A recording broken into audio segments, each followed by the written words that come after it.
God, please, no! No! No! No!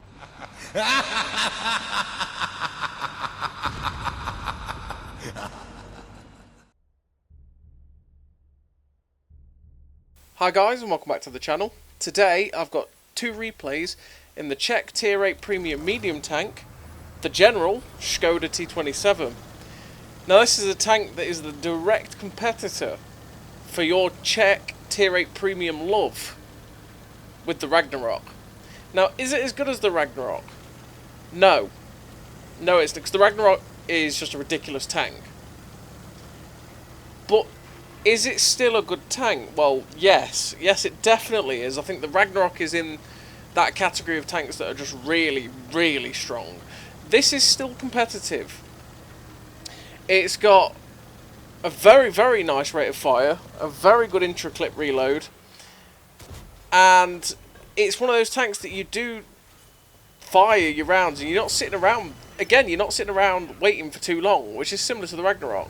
The clip potential at 720 is different to the Ragnarok, with it's obviously like 960 odd, so it means that you don't deal as much damage when you catch people out. But then instead of reloading in 25 seconds, you're reloading just below 20, which means that you see what we've just done here with this position right now. We've dropped a clip, managed to do God's work, get rid of one of the artillery, which is always great, and we were reloaded and ready straight away to get into the fight again, and we've dropped another clip, and that is what's so good about this tank. Add to that, the mobility is really nice as well, and post 6.0, obviously the gun is also pretty damn accurate. I mean, it was more accurate than the Ragnarok anyway, because the Ragnarok had 0.38 accuracy, this had 0.35. So it was always nicer in that way anyway. And here, there is a Ragnarok, just as we're talking about it. You know, just like the devil, it appears appears when you speak about it. So I'm thinking right now, you know what? I'm lurking in this position for too long. So what I'm going to try and do is get some shots into this Ragnarok. We auto-aim one, miss. We take one from him. We set him on fire, and we pop the final shell in. He's popped two into us. We've popped two into him, and we did set him on fire. But I decided we needed to get rid of this guy because he was down below us, and luckily enough the TD also gets him. That Ragnarok was a danger to us down there. He was keeping us lit permanently, because beforehand I was being able to pop up there and shoot the guys on the dunes without getting spotted until I fired, right? And so the Ragnarok was being a pain in the ass, so we had to get rid of him. So I was happy to take the two shots.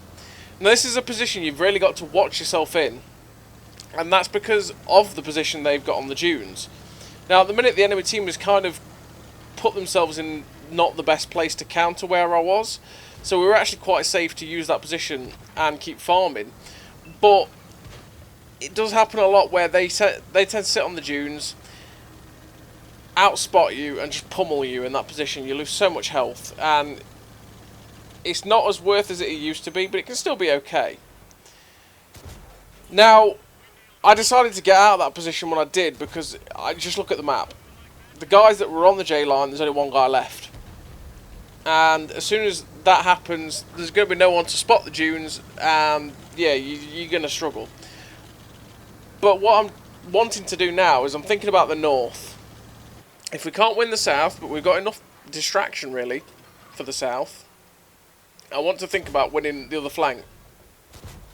Now I'm just popping some blind shots here at where these TDs might be, because if you noticed, when I popped up, when I was spotted a minute ago, I got detected the instant I crested that ridgeline. So that told me that there was possibly something camping over there. So I decided to try and pop a clip at it, because you never know, you might hit something. And if you do hit something, then you're like, oh, I know something's there. If you don't hit something, it's like, well, I'm a bit safer to move up, which is what I'm doing right now. And because of the reload on this tank being so quick, it means you can drop the clip and then reload really quickly. And there's the tank that was actually spotting me earlier on, or shooting at me anyway. And it's a Diamondback. So I probably didn't get any pens earlier on, because I was actually shooting at a Diamondback, and I'm not going to pen it unless I hit the lower plate or in the exact right spot. So I know the Diamondback's there, and that Diamondback is going to be a right pain in the backside. Now I'm lucky he didn't hit me there, but I don't really want to be taking that on. So what I'm going to do is I'm just going to bug out. I'm just giving up on that. I'm like, nope, We're not going to smash our face against a brick wall. We're not going to do that. We're going to go and try and help our guys in the north again and get them unoccupied, basically. Because the minute they're occupied in the north, and while they're in the north, occupied with these heavy, well, with these tanks, whatever they are, at A7, it's a medium tank, they're not going to get back to help me, which is what I need. And the Huntsman, unfortunately, that is there, shuts down our guy, and we've got one guy left. So I'm going to get up behind this guy and try and finish him off hopefully before our friend will get there, so I can at least get a bit of damage out for this travel time that I've put myself through. And this is where the mobility of the tank is quite nice, because obviously we're doing 50 Ks quite easily. We're just travelling along, and we managed to get behind this Huntsman to shut him down, just like that. And that's where the mobility is quite nice, because it's like, okay, I want to flank, I want to get round the flanks, I want to flank and spank, and it can do it quite nicely. Now, obviously the problem with this compared to the Ragnarok as well is the fact that you are pretty tall. You're a very big profile tank, whereas the Ragnarok is a T34-100. So it's a pretty low profile tank, right? So it's a lot harder to clip than this tank is. This tank can just eat shots. People will shoot at it, they catch it, they pen it. It's the way it is. The Ragnarok at least has angles. It's at least quite a lot smaller, so you can just ricochet shots every now and then, even though you have no armor. You're a tier 6 chassis at tier 8, but you can ricochet on the odd occasion. This doesn't, which is a big problem. Also, the gun caliber. The Ragnarok having a 100mm over this tank having an 88 means you basically sometimes just don't pen things or don't take tracks off first time that you definitely would in a Ragnarok. You don't obviously have that alpha damage punch. Now, we came over, we did God's work, we finished off the other artillery, we got a nice amount of damage off in the clip. Unfortunately, we didn't pen the final one, and then my Class A driving comes into play. We end up flipping ourselves because, hey, it wouldn't be one of my videos if we didn't flip ourselves, right? Yeah. If I didn't flip myself, would it be my video? No. So now, their team has basically crumbled. We are in the winning straight now. And there's only two guys left. There's a heavy tank and a TD. And it's like, oh my god. That's a big gumball sig. First time spotted. How did he... Okay. Fair enough. I have no idea where he came from. I have no idea. It was the first time he was spotted. I have absolutely no idea. But he surprised me. Luckily enough, I still had enough hit points to take his big gun shot, which is fine. And the other guy on the other ridgeline gets shut down by our other heavy tank. So we finished that game with 4.1k damage and 2.4k assistance. It was a nice game for the General. It was a good run around. And it showed what this tank is capable of when you're running around flanking with the massive damage output of this gun. Finished with an ace tanker, Pascucci's, Confederate, high caliber, 1985 base, 3 kills, like I say. And that's one thing I love about this tank. And it's very similar with the Ragnarok. It's how quick you can put the damage out. You can spit the clip out in no time at all. And then you reload it within 20 seconds. Which means that you're just ready to go again. Like you see there, we've got a 20-second reload without activating food. That's amazing. I love that. I love that feature of this tank. The clip damage may be a little bit underwhelming, but if you can just keep yourself in a position where you can just keep reloading the clip, fire again, reload, fire, it's fantastic. But it is a support tank, so a lot of the time you will need a little bit of help in soaking up fire while you reload your clip. It's the same as every autoloader really, in that you will need that little bit of backup, because if you go in with this 720 clip potential and you go in on someone and you're not going to be able to kill them, what is happening there? Sorry, what, light tanks? Hello, are we okay? I don't think they're okay. No, they're definitely not okay. What was I saying? Oh yeah, if you go in on someone, you've got to know you're going to kill them. You've got to know you're going to be in that situation where you are going to do them over.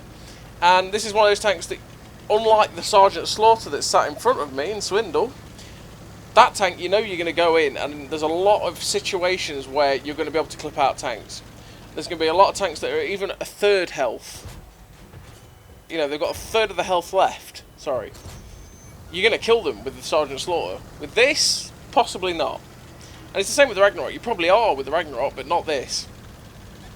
This is one of those that is definitely a tank that thrives on catching people out that are half health at least, or just backing people up, letting heavy tanks take a lot of the brute force of the enemy team, and then you come in, help them out, drop clips, and basically just help get the health out of the enemy team and push the flank with your heavies, basically, which is what we're doing here on Encounter. And it's Steps Encounter, which because I'm in a tank with absolutely no armour, which is what this General is, it's got absolutely none. If you bounce on this thing, count yourself incredibly unlucky. I've penned this thing so many times with dirt guns. Like, you're in a turtle, you run past it, you kill it. So obviously, with having no armour, I'm not going to go to the flank where you're going to be headbutting heavy tanks in the face and they're going to be charging towards you. You don't want that. You want to be in the situation on the field, like where we are now. And obviously with Encounter, you don't really want to ignore the Encounter cap. If you're in a really slow heavy, you're probably going to trundle on the heavy tank flank of the attack where their heavies have demolished ours, right? Because, well, if you're in a heavy that's slow, you're not going to want to have to trundle over to the cap to find out that no one actually goes to the cap from the enemy team, and you end up in this situation we're in now where nothing's happening and you're not keeping your gun in the game. So you want to go smash your face into the enemy team. But we're not wanting to do that. And it's not really something you want to do in a lightly armoured tank, especially, like I say, with it being Encounter on this map, because you want to go defend the cap. Because like what they've done now is they've demolished our flank that charged towards them. So now they're going to be charged, especially with this pressure in the cap. There may only be one in there, but we're going to pressure in the cap. And look at the defensive positions along this ridgeline that we actually have. If they want to get towards the cap, they're going to have to drive into the open. So you can actually defend it pretty easily.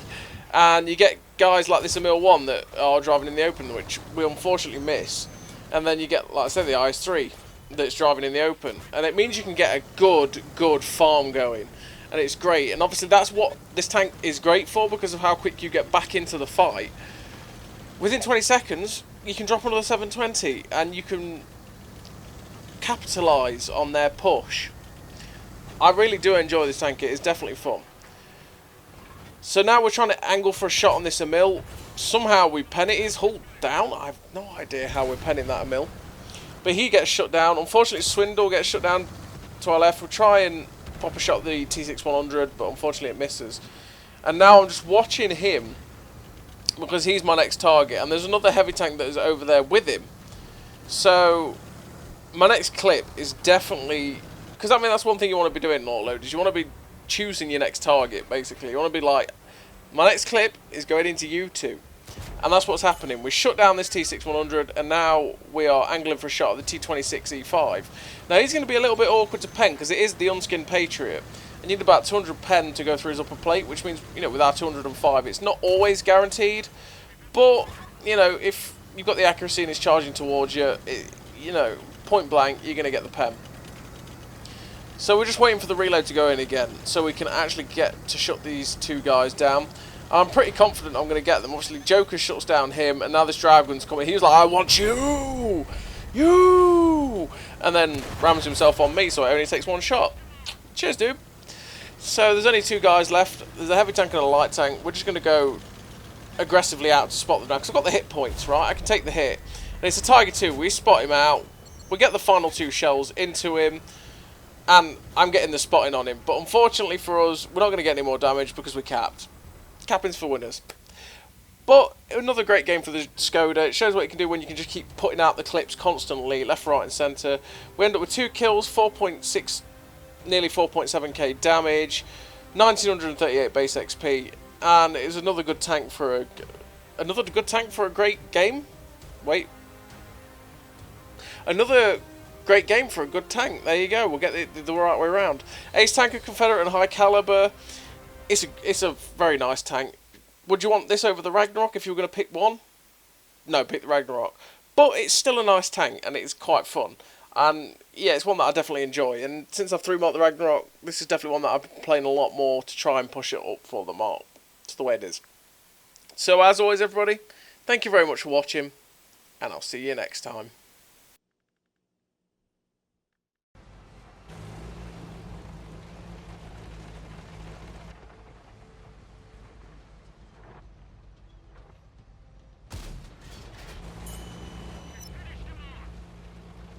A great success!